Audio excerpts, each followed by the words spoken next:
the Rise Up See Red podcast, all about the Arizona Cardinals and the NFL, featuring insider and outsider perspectives. Enjoy the best hour of Cardinals talk on the web. Now here are your hosts, Jess Root and Seth Cox.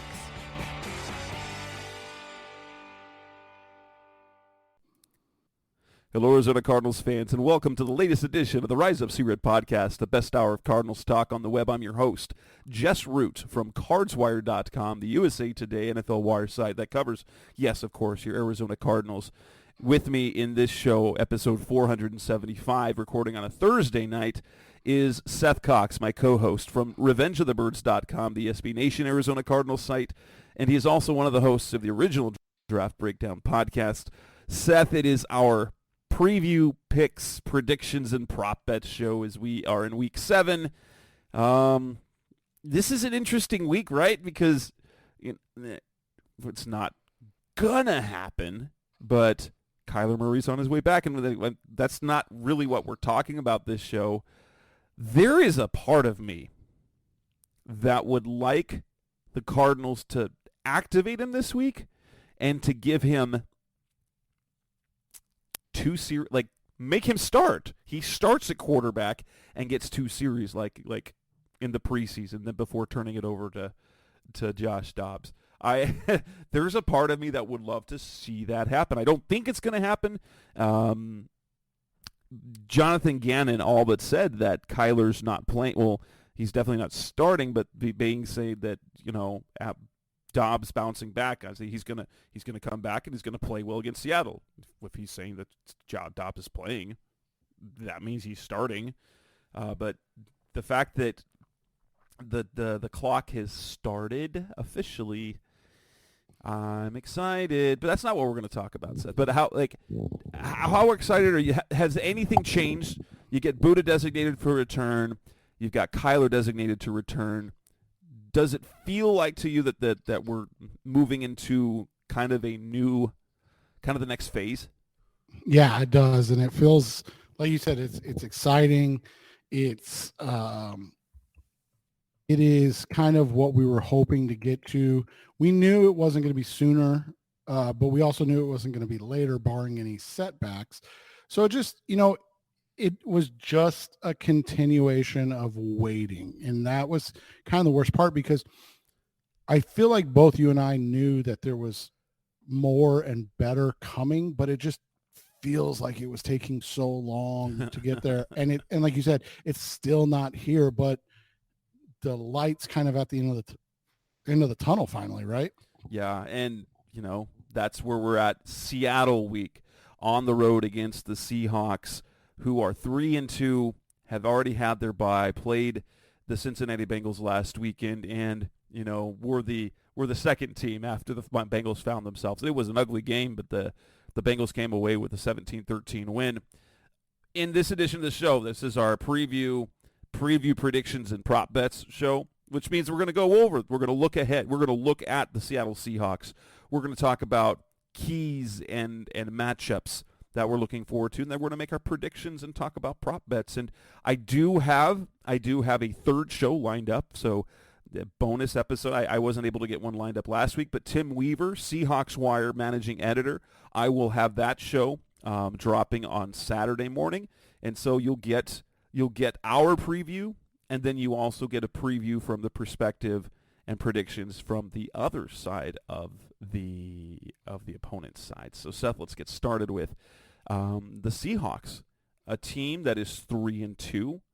And you looked at what they did last year, because they surprised everyone last year, although they did fade.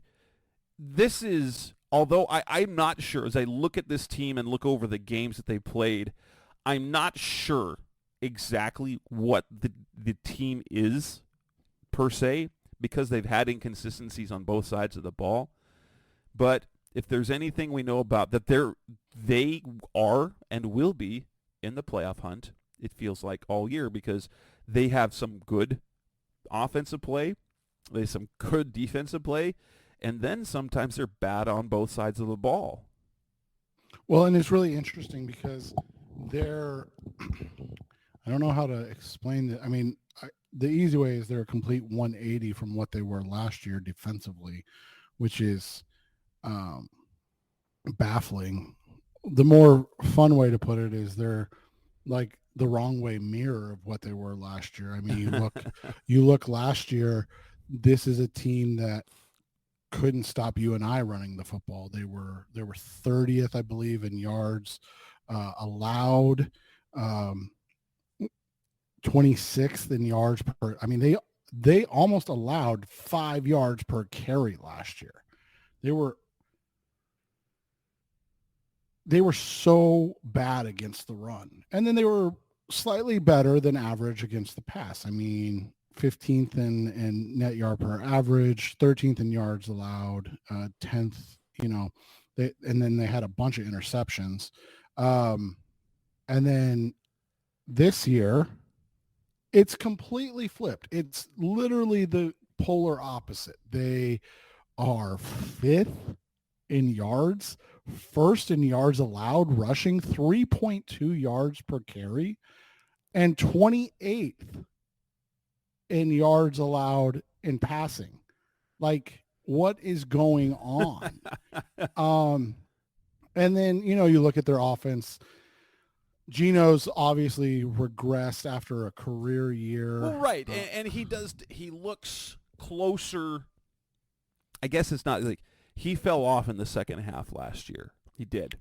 And he's looking more like, he's not looking like, star, but he's also still looks like a starting quarterback. Well, and he looks, I mean, it's one of those situations where you look at him from a raw number standpoint, obviously, versus Josh Dobbs. And quite frankly, Dobbs has probably been just as good, right? Like, again, from a raw number standpoint, 1,215 yards for Dobbs. Geno's at 1,172. Obviously, one less game played, as Jess alluded to. But, you and I kind of take that first game from Dobbs with a grain of salt, right? Like, that was 10-day, 6 practices, and then he came in. But he's the one thing he's still doing, the one thing that has crossed over to this year is he's not turning the ball over. And the way you can, identify that as somebody, is his interception percentage is still less than 2%. He's at 1.8%. He was at 1.9% last year. So by the way, that's absolutely brilliant. Yeah. And so he's not at 30 touchdowns last year, again, 5 games, but he's only on pace for 17 touchdowns this year. I mean, that's a huge regression from 30. Like you said, kind of more in line with what he was doing in his early career with the Jets, where he was at, 12, 13 in those 13 games. But, he's still completing a high percentage, just under 68% of his passes. It's just not the same way. His yards per attempt is down. His average yards per attempt is down. His yards per game, obviously, down. His quarterback ratings down. His QBR is down. It's just everything across. But you know what's crazy? He's on pace to be sacked less. Like, it's just, there's something that hasn't been right with Seattle this year offensively. And they get the Cardinals this week, so they probably get a chance to get better, right? As we've talked about, we mentioned in the other show, DK Metcalf isn't practiced a couple of days, so that means start Tyler Lockett, right? Start Tyler Lockett. And watch out for Jackson Smith and Jigba to have his first, big game of his career. That too, especially between Jalen Thompson looking like he'll probably miss this week and Antonio Hamilton. So they might need to they better not call on me to cover anybody in the slot because, yeah. But we're almost there, guys. We're almost needing me to play in the slot, and that's a bad idea. You've got Ken Walker with 345 rushing yards, averaging 4.2 per carry through 5 games. Well, and that's the other crazy thing is, you look at, again, their last year, and it's easy to compare and then try to pick, but it's like, Kenneth Walker last year averaged near, over 4.5 yards per carry. Rashad Penny averaged over 6 yards per carry. DJ Dallas averaged over 5 yards per carry. Kenneth Walker had over 1,000 yards and 9 touchdowns. This year, it's just been, again, it's not bad. Like, I don't want anybody to think I'm saying it's bad, but it's just been less explosive, less effective. It's been very kind of lethargic. It's not explosive. Well, especially considering the fact of how good Walker was last season. And he was fantastic. And absolutely how great their top 2 receivers are. And if you add Smith and Jigma to that group, you are going to be hard-pressed to find a better trio of receivers than DK Metcalf, Tyler Lockett, and then the rookie Jackson Smith and Jigma. I think this is the craziest stat. This is, to me, the craziest stat this year. Their longest play from scrimmage is a screen to Noah Fant for 51 yards thrown by Drew Lock. So the longest play from scrimmage from their starters is 36 yards. So there's just no big plays whatsoever. Like, just nothing is getting down the field. They're not able to. And so you look at, like, last year, they had 7 players with their own long receiving or rushing longer than that. And so, like, you literally, or sorry, 8. So there's nothing explosive about this offense right now. And that is kind of where you're seeing this, is that it's just a very methodical kind of plodding. You look at their numbers, they're 14th in yards and 16th in yards given up. Like, they're just a very average team right now, and so all of that plays into how they've looked. They're still scoring well. I mean, and a lot of that comes from. Well, that's their 3 wins they did. Yeah. There's 13 points. They only had 13 points each against the Bengals and the Rams in the 2 losses, and then it was 37, 24. Defensively, they started bad. They gave up 30, 31, 27, but if you look at their yards allowed, it's dropped every single week. 426, 418, 378, 248, and they lost to the Bengals, only allowing 214 total yards, but that's because they turned the ball. And Geno Smith threw a pair of interceptions last week. They had almost 400 yards of offense, and the 2 interceptions ended up being the difference.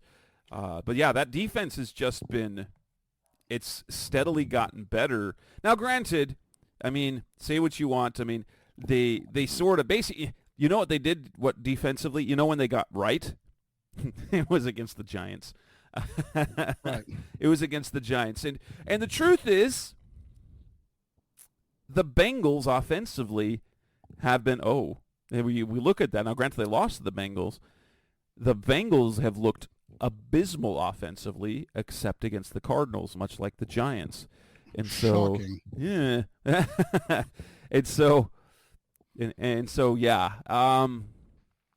So they have offensive firepower that's just hasn't clicked. They're banged up this year. They come into this game, they are banged up. They're down their rookie running back Zach Charbonnet.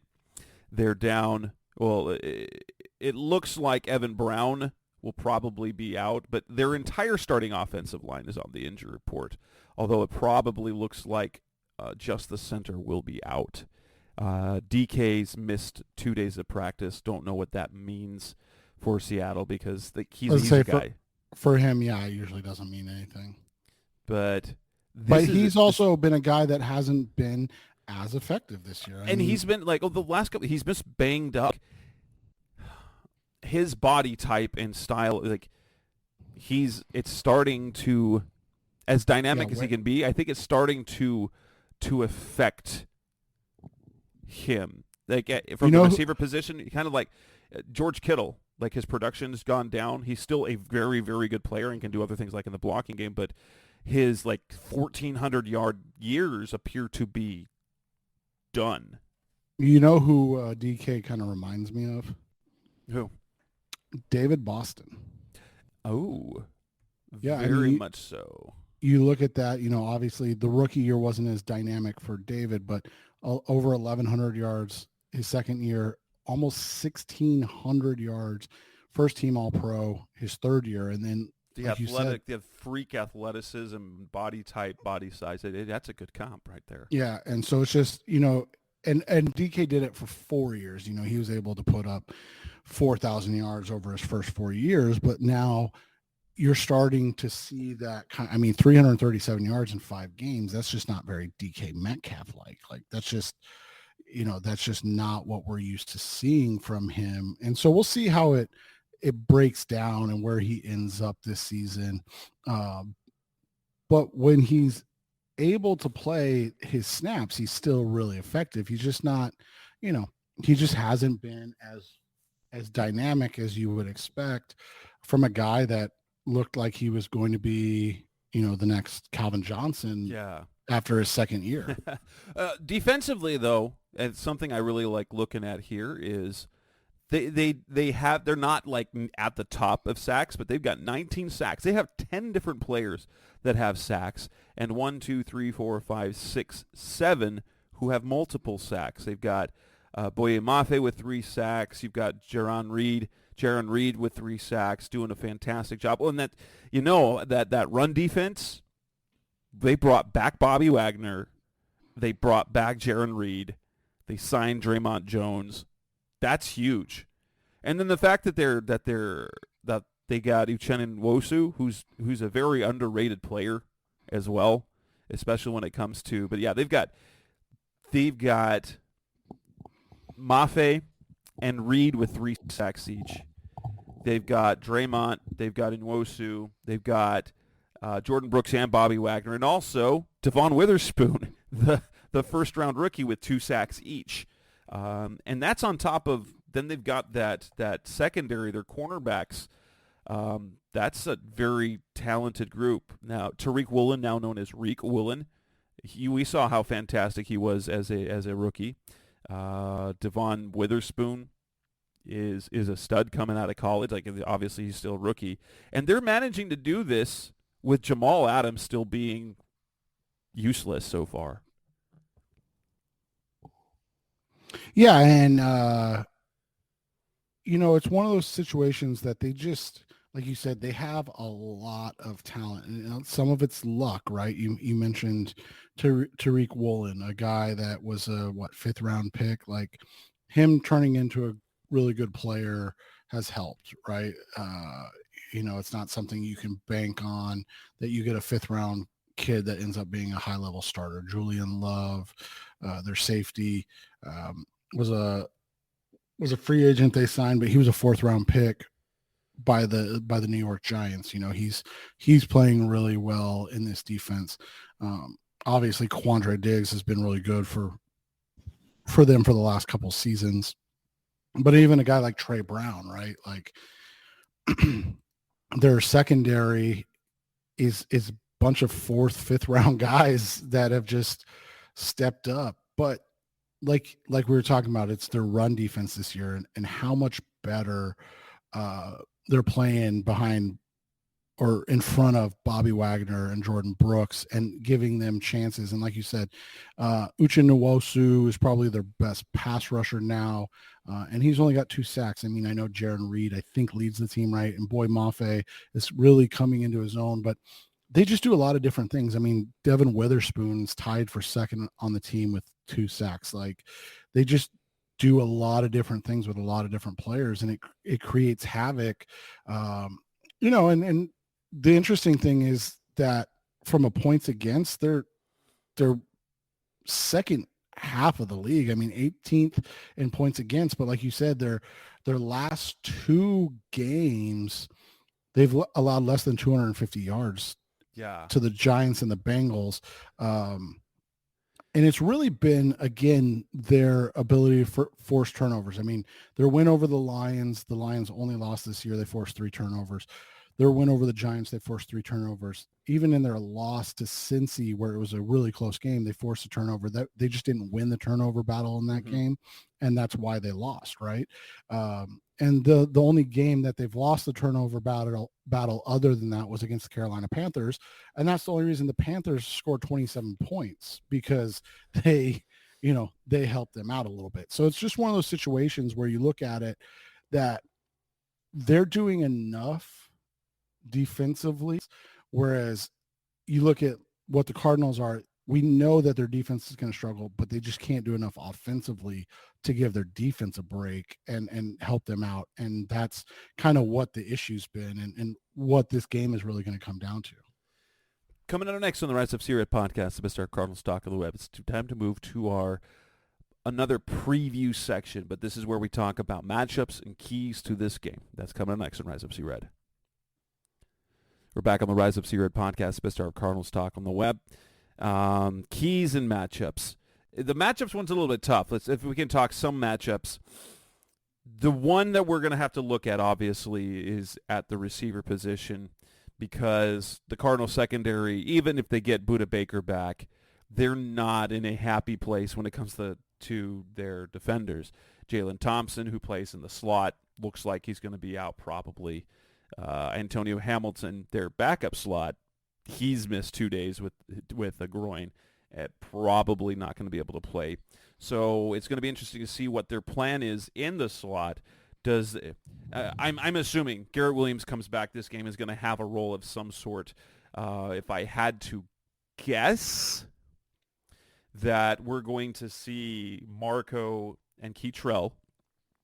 Although Keitrell's been limited, I'm assuming he will be good for the game, because I think they were. I'm guessing that with Keitrell, because it didn't affect him during the game, that it's one of those they're going to limit, and he'll be full on Friday. We'll find out on the injury report, probably about the time you guys hear this show. So they'll go with Marco and Keitrell, and then probably slide Keitrell inside, and then use a combo of Starling Thomas and Garrett Williams. Just probably Garrett Williams will play the dime role, I would guess, this week. I mean, can we just fast forward until Kyler's back? Like, it's sad to say that, but you just know, especially against a team, even without, if DK doesn't play, it's just going to be so tough, man. Right. It's just Tyler Lockett in the slot against, I'm guessing it'll be Keitrell. Whew. Well, and you look at Kupp, who plays in the slot.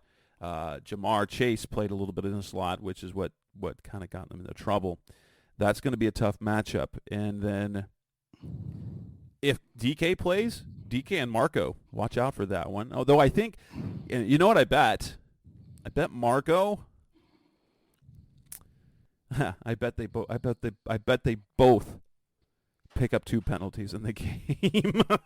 Right, DK is one of the most yeah. penalized. He is the most penalized receiver in the NFL, and yeah, I could see chippiness on that. I bet they both get penalized at least once on each other. Yeah, and it's going to be interesting, and if they put Keitrell on DK, there might be a fist fight. So it'll be fun to watch, though, right? Hey, yes, yeah, that'll be interesting at least. You always look at the edge production. The Seattle's left tackle Charles Kloss been pretty solid. They've got, instead of Abe Lucas, who got hurt early got hurt in the offseason, really tough for him after having a fantastic rookie year. Jake Curran is the starting right tackle, and he is a little banged up. So we're looking at those edge guys in particular. So Demikage and Gardeck against Curran. And the Cardinals have done a fantastic job of scheming up pressure. They just don't have anybody that creates pressure, right? And that's what the issue becomes. And so they have to find a way. They have to find a way to continue to get after the quarterback, but do it be able to rush 4 because, and even 5, like that's what the problem becomes, is that too often they have to bring 5 or 6 to get pressure. And when that's happening, they just don't have good enough corners and defensive backs at all. I mean, we just kind of lightheartedly, seriously made fun of it for the last 5 minutes. But it's true. I mean, it's just unfortunately true. And they have to find a way and to win. And I just don't know if anybody's on the roster. Do you? I mean, like, there's probably nobody that's going to step up into that spot to create that consistently. I mean, you'd hope the Ojulari can become that. Yeah, and we talked about him a little bit earlier this week, right, on the last episode. I won't go fully into it, but it's interesting how they're slow playing him into the system. Well, I think that is mostly because of the lack of training camp reps. Right, so that's what I mean. He missed all of training camp, and they're basically like slow playing him. Yeah, which is why I think it's like, even though Garrett Williams probably comes back, I imagine his role will not be large. That it will be at best dime back, which would be what Antonio Hamilton was playing before Jalen Thompson got hurt. You look at you want to see how the defensive and how the offensive interior, especially with Elijah Wilkinson.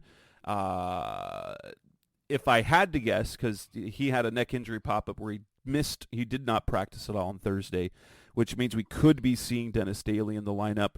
Jaron Reed against that interior is going to be interesting to watch. And which side of the defense does Nwosu and Mafe end up lining up most of the time? Let's take a look. Mafe is lining up.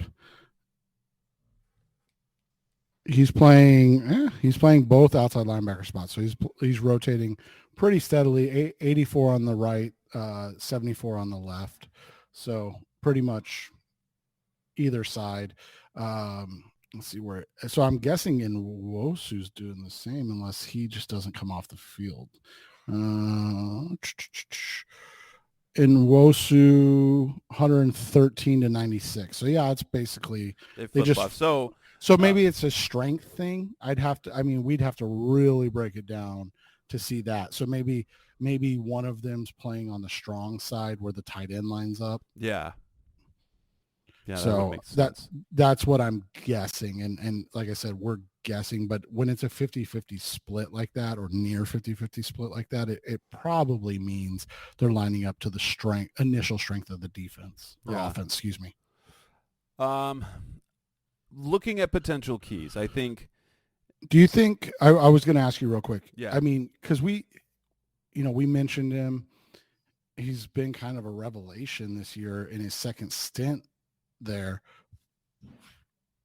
Do you think that the interior, especially that left guard position where Jaron Reed lines up 50% of the time, I mean, he plays both left and right defensive tackle. I'm not so much worried about Will Hernandez. I think that'll be a great battle. But when he lines up on the defensive right, the offensive left, can Elijah Wilkinson or Dennis Daly handle him? Or is this a game where, I mean, he's already got, 2 sacks on the season? Like, is this a game where he doubles the sack total? Ooh. And he's like...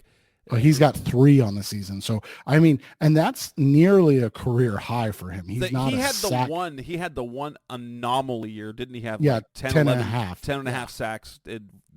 But that's so that showed what he could do. That was like Jordan Phillips. That's a very Jordan Phillips type year that he had. And then, yeah, I mean, 1.5, 10.5, 2, 6.5, 2.5, 2.5. But he's got 3 this year. So yeah, he does. And so it's almost like, and I'd love to see, obviously we can go back and look now.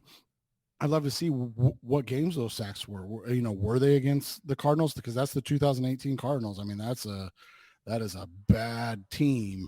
And so, like, how did that all work out? Because this is just, I mean, it's just a guy that is a very talented player, but he's just never done that. But this year he's got 3 in 5 games, and it really seems like he's going to have a game against the Cardinals based on who their talent is across from him. And by the way, he had 3 of those 10.5 sacks against the Cardinals in 2 games. Of course he did. Of course if he did.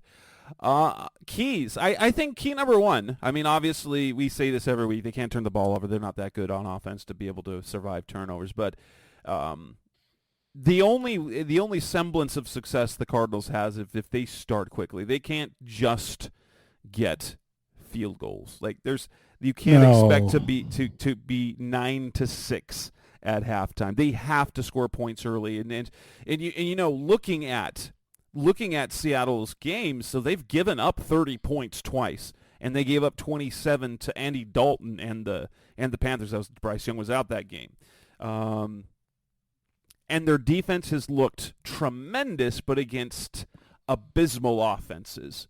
So, and to be fair, that describes the Arizona Cardinals. Yes. Well, that's it. They're abysmal in the second half. They've shown that they can be good in the first half. I mean, the biggest thing is they can't, and we'd never like to crap on Josh Dobbs. It's not fun. But they can't get to a point where they have to turn the game over to Josh Dobbs. And that's just without James Conner, that feels like that's going to be an impossibility. Right. But that's just the reality. They can't need to rely. And, last week it was simple.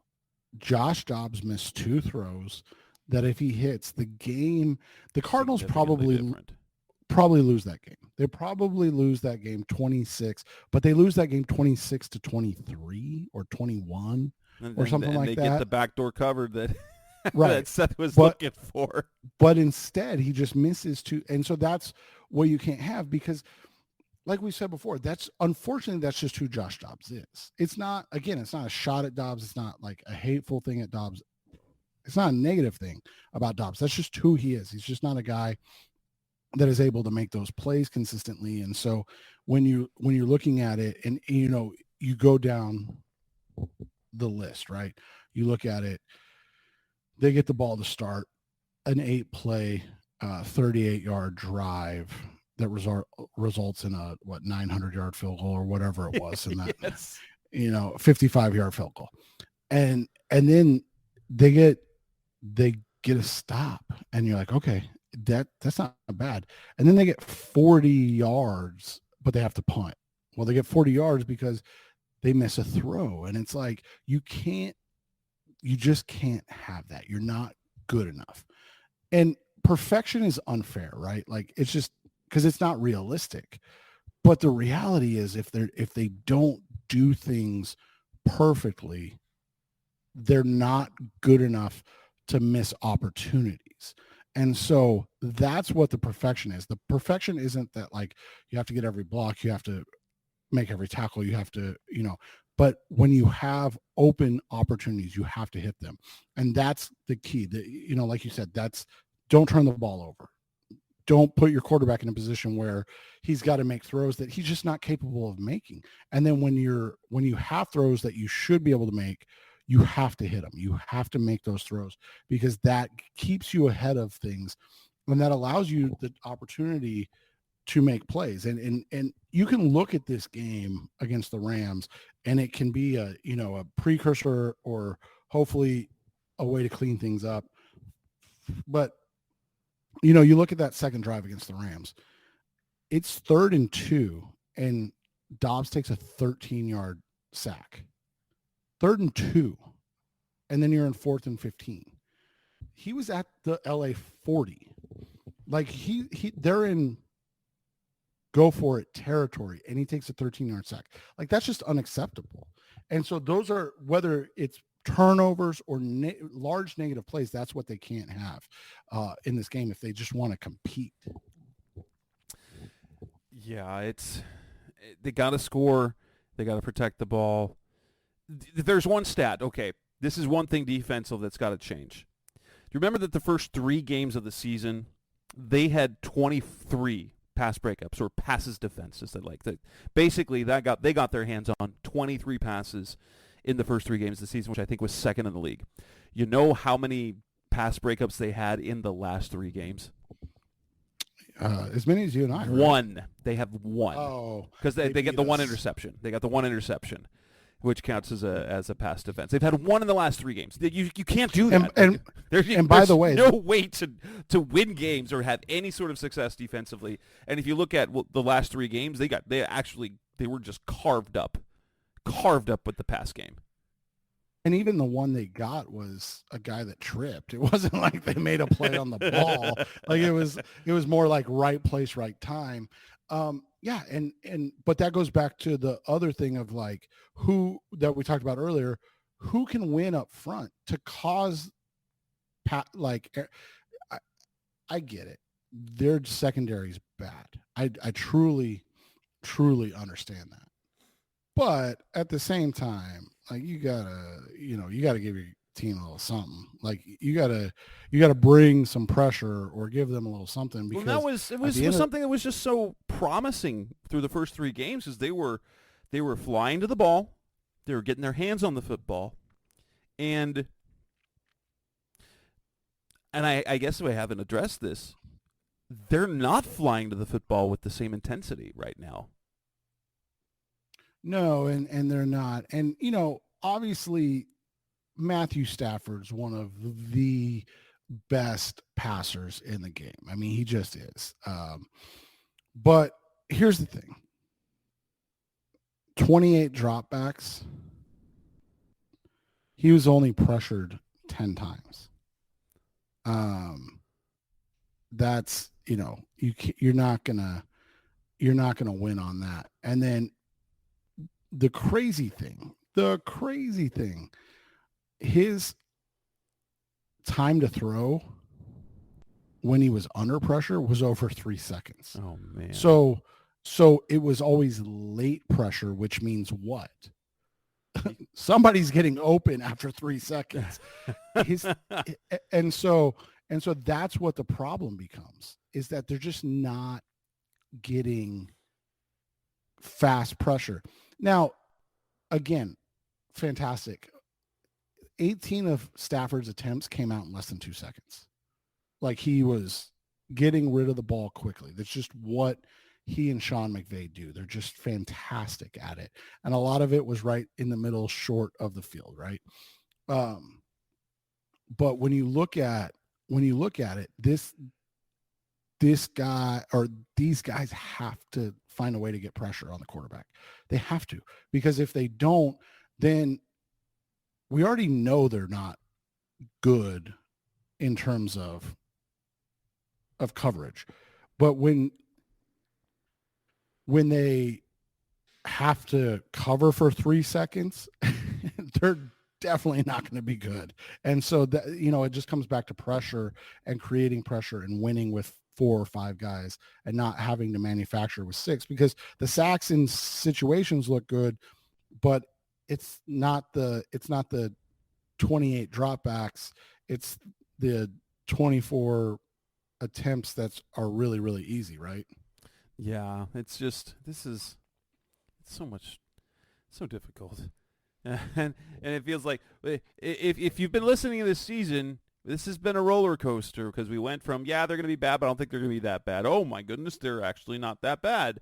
Oh wait, they're bad. and in fairness, they keep losing players. And we've just been waiting for Kyler Murray to get back and all this. But we've also known that was something that was unsustainable, right? Like, yeah, they were so razor thin from just an NFL talent perspective that it just didn't matter. Well, and Geno Smith and Josh Dobbs was playing near, like, he had a couple games where he was literally playing the best you could ever expect him to play. And you can't expect him to play like that week after week. It's just not feasible. No, and that's the reality. I mean, when you have a player I mean, and I don't want to say it's similar to Geno Smith, but it's similar in terms of just a small, just a small sample size. But Geno's regression, again, the big thing is he's not turning the ball over, but he's not making the dynamic plays he was last year. Geno's regression back to who he has been, or better, slightly better than who he has been. And then Dobbs' regression to back to who he has been. Like those things, like most players don't change in their career, right? Like they're just who they are after they have a big enough sample size. Very few guys,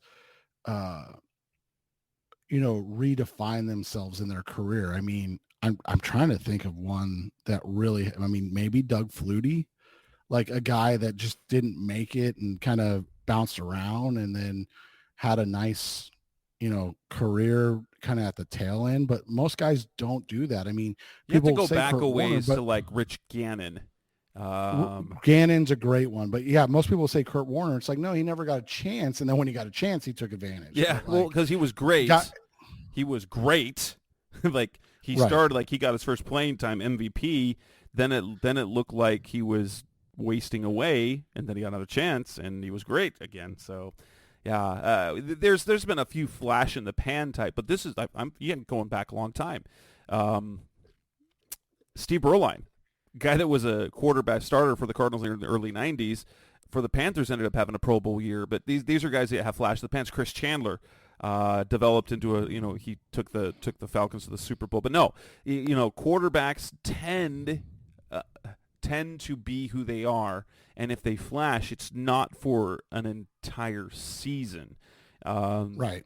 And so he had that fantastic 3-game stretch, and the last 2 games have been closer to what he has been for his career. And that's why I said at the end of the day, you don't want to put this on Dobbs because he is who he is. And you've mentioned it. Can't turn the ball over, but at the same time, you can't ask him to do too much. Right. And those staggering fourth quarter numbers where he's just abysmal as a player in the fourth quarter, that's just unfortunately what you're going to get when you get to that situation. Like there's not going to be like, Josh Dobbs is now Tom Brady in the fourth quarter. Like, no, like he's going to be Josh Dobbs in the fourth quarter. Like he can have a good. And it's sad.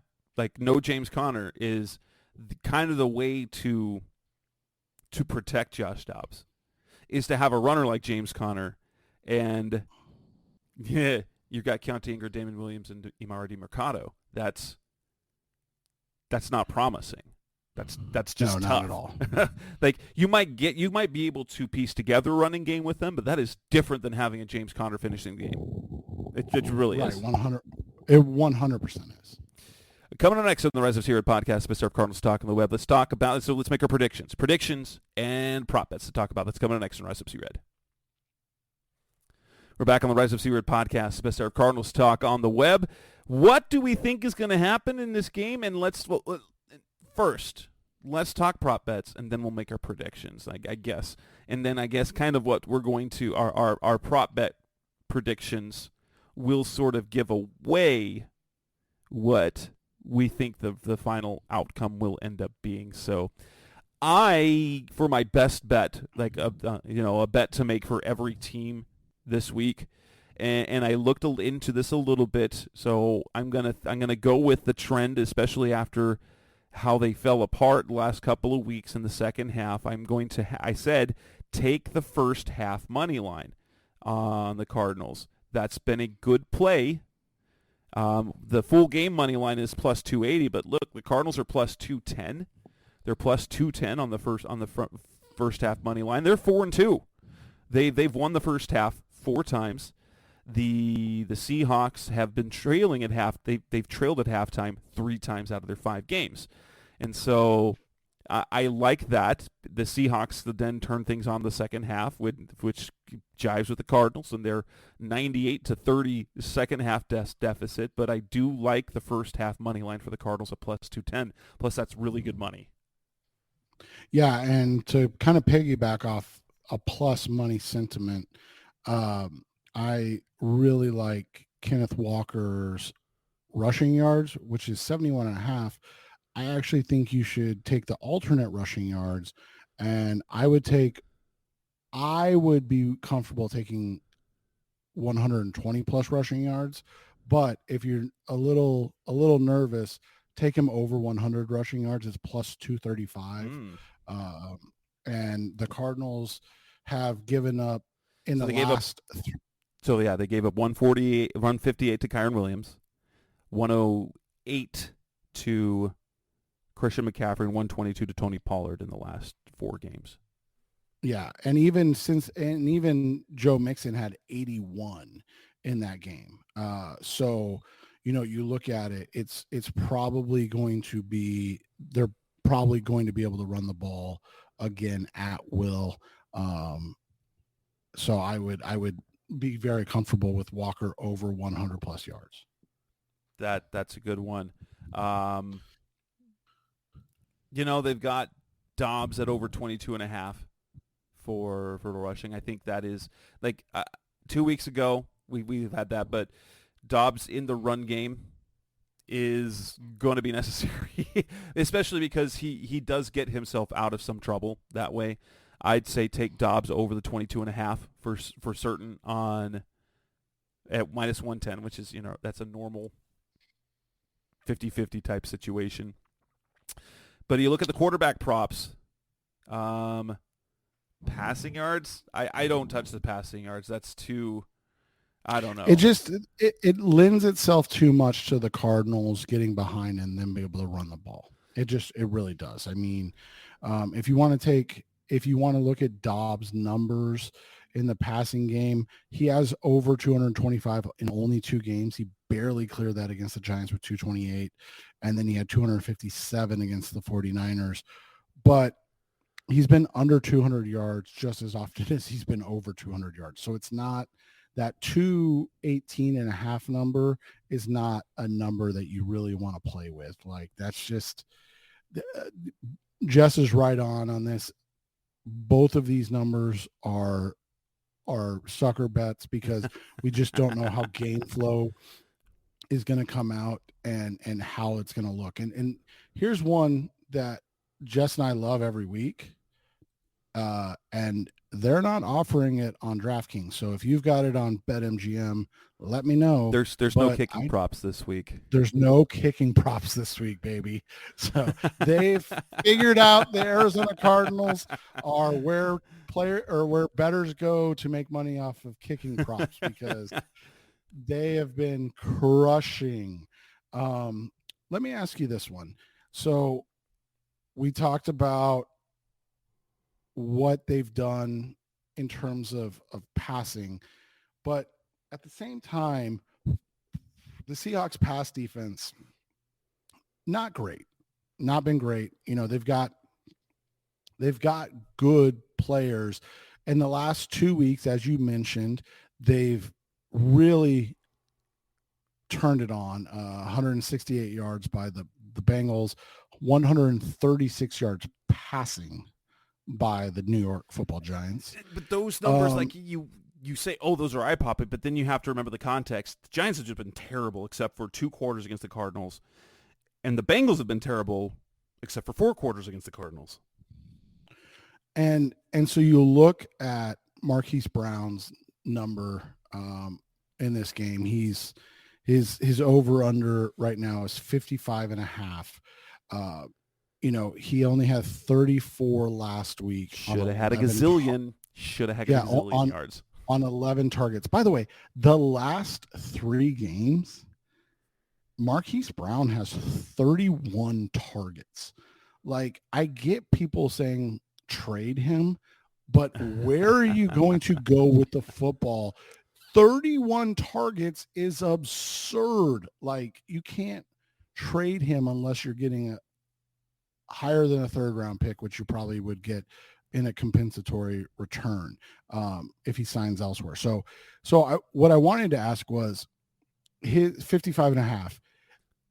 He, with the opportunities that he's had lately, would you take that, or is that too high just with what Dobbs has kind of put on the field the last couple weeks. I'm gonna say I'd take the over on that, especially because it feels like they're going to be throwing the ball again. Yes, it does, and I also really like the anytime touchdown for Hollywood at plus 140 as well. Looking at like kind of the anytime scorers for the Cardinals. I think easy money is Tyler Lockett at plus 100. Tyler Lockett plus 100. I like Hollywood at plus 140, and a sneaky one is Zach Ertz at plus 200. Though bad things happen. Bad things happen when Josh Dobbs throws the ball down the field to Zach Ertz, which is why the one touchdown worked because they were inside the 10, so it wasn't a downfield throw. Right. You might. So on these ones, especially the Lockett one, you might want to look at DraftKings. He's plus 135. I'm just going to tell you guys, plus 100 for a receiver is absurdly low. Like it's plus 135 is actually really low for a receiver because it's such hit and miss. Like running backs, Kenneth Walker's minus 185, which is you know what he is like, on BetMGM? Minus 275. Yeah, that is an insane number because what people don't understand is like scoring touchdowns is random. and so they're basically saying there is no way that Kenneth Walker does not score a touchdown in this game. That it's more likely that he scores a touchdown than he doesn't. So that's crazy. And his 2 touchdown number at plus 285 is typically what you see most running backs at for 1 touchdown. So like it is not intuitive to, it's just, again, like I was talking about with those passing yards, it's a sucker bet. Like this is a day where you load up and you're like, I'm just going to put all my money on Kenneth Walker to score a touchdown because it's a sure thing. And then like they go to like Colby Parkinson and Jake Bobo for touchdowns, and you're like, what? Where is all my money? So stay away. So, but yeah, Tyler Lockett, I like plus 100. That's easy money, I think. I love that one too. Tyler Lockett plus 100. I like Hollywood at plus 140. I'm maybe like actually I don't trust. I cashed in on the Bengals game for the Ertz anytime touchdown at plus 275, but I don't know. I don't know. I don't know. I don't trust it. Never mind. First touchdown scorer, Kenneth Walker's plus 340. That's a really good one for anybody. But if you want to get freaky, Hollywood Brown's plus 1,300 first touchdown scorer. Yeah. And he should have been the first touchdown scorer. He should have. In that game. Because he's getting open. That's the thing. Hollywood should have so many yards. He has been so open this year and just have not been able to. That they had the one connection, that one 25-yard touchdown throw against Cincinnati. And other than that, it's just been frustrating. If we're looking at, let me see, they don't have, no, it's always just tackles and assists. I think it probably, 8.5 tackles, Bobby Wagner, 8.5 tackles. Yeah, that's an interesting one. The other interesting one on the defense special teams that we, kind of brushed over. And again, it's tough, but Jaron Reed's plus 160 to record a quarter of a sack.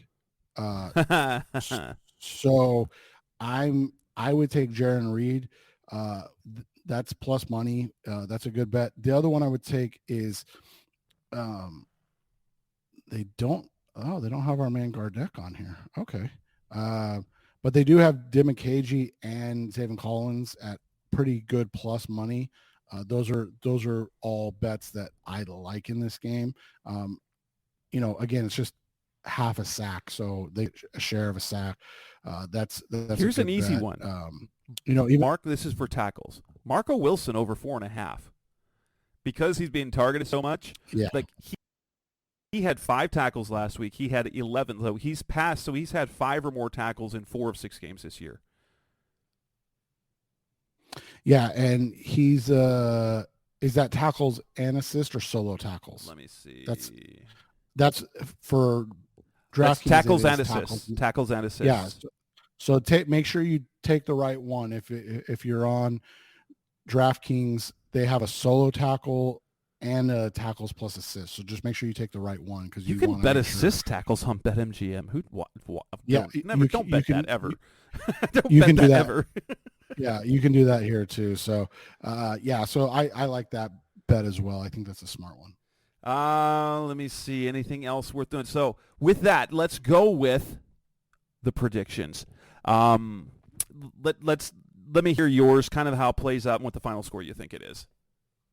Yeah, I wanted to trust one more time a backdoor cover, but it's just been so ugly the last couple games that I just don't see it. I'm taking I like Jess's bet of the first half money line. I can see like a 10-7 Cardinals lead at the half with them losing 13-28 in that game. So Seahawks win, Seahawks cover, take the under. And just 4.5 on DraftKings. I don't know what it is on BetMGM. I believe it's 44.5. Oh, this full game. 44.5. The over has been friendly to the Cardinals most of the year. I do like I like the first half money line. I'm going to say they're going to lead in going into halftime 13-10. And then they will end up losing 31-20. They will have a better offensive output, but ultimately they will score one second half touchdown and then give up 3 touchdowns in the second half. 31-20 is how I have that played out. But they do go into halftime with another lead. You can cash in that money line, the first half money line, and then take the Seahawks to win, to cover, and for the over to hit in this game. And I know this is super degenerate talk right now, but if you are a person that wagers money on these games, one of the things you want to start really paying attention to, and this is a complete anti-Cardinals thing, and I apologize ahead of time for that, but it's also a smart betting thing. You want to wait until that money line changes in-game live enough that it becomes profitable. So like right now it's minus 395. There are times when that money line will get under minus 200. When that happens, hammer it then, because the likelihood that the Cardinals are going to hold on to a win has really evaporated from Jess and I's soul at this point. And so if you're getting that money, take it. Yeah, so take the Cardinals on the first half money line, and when they win that, when you parlay that, when you win that, then you go with the Seahawks money line, because that, if the Cardinals go into halftime with a lead, you probably can get you might be able, you'll definitely get the Seahawks on the final money line. It'll be something like minus 140, right? And that's a very reasonable. That's actually one that if it's minus 140 on the money line, that's one you just go in and during the week you're just like, yep, I'm betting that no matter what. It's not bad money, but it's still profitable enough. So you might be able to win. So if you can, well, I don't know if you could, maybe. Well, you could parlay the first half and the full game. It just isn't going to be nearly as profitable right now because you got plus 210 and then it's minus 350 on BetMGM. But you might have to do 2 separate bets for that because you. And what I meant by parlay is just take that money and like let it ride, but put it on the Seahawks in the second half. Definitely, absolutely. And with that, we'll wrap up this edition of the Rise Up Sea Red podcast, the best ever Cardinals talk on the web. This has been our preview, picks, and predictions and prop bets show. Episode 475. We will have another one drop with Seahawks Wire managing editor Tim Weaver, friend of the show now. who's come on for a couple of off-season previews. We will have that dropping on Saturday. Seth and I will be back on Tuesday to talk about, so you'll probably hear it on Wednesday, to talk about what happens in Seattle and whether or not we can expect Kyler to come back against the Ravens. That's Seth Cox. I'm Jess Root. Thanks for listening. As always, we'll be back very soon. Thanks for listening to the latest edition of the Rise Up, See Red podcast. Listen to previous episodes and subscribe to the show on Apple Podcasts, Stitcher Radio, Audioboom, or many other podcast platforms so shows are delivered directly to your mobile device. Please give the show a 5-star rating and always support the sponsors who support the show. We'll be back soon for the best hour of Cardinals talk on the web.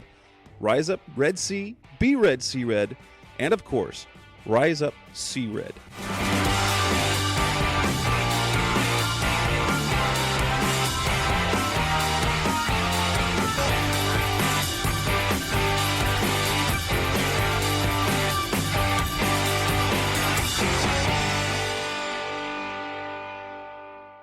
Roll!